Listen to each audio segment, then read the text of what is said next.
3 quilòmetres i mig de passejada que han acabat amb un esmorzar saludable i ganes de repetir l'any que ve.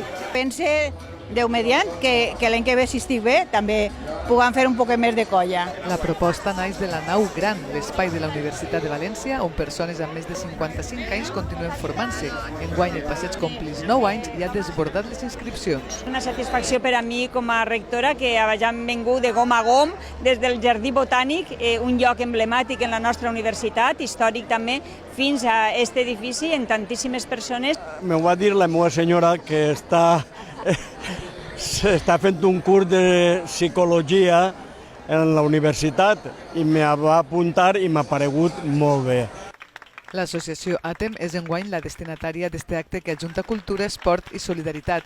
3.000 euros y también muy important, visibilidad. La oportunidad de difundir y darnos a conocer como entidad que trabaja para generar sistemas de apoyo para personas con alteraciones del desarrollo. La vicepresidenta i consellera d'Igualtat ha donat suport a este acte i ha recordat que organitzacions com ATEM acompanyen les persones amb alguna diversitat i ens fa més rics i millors com a societat.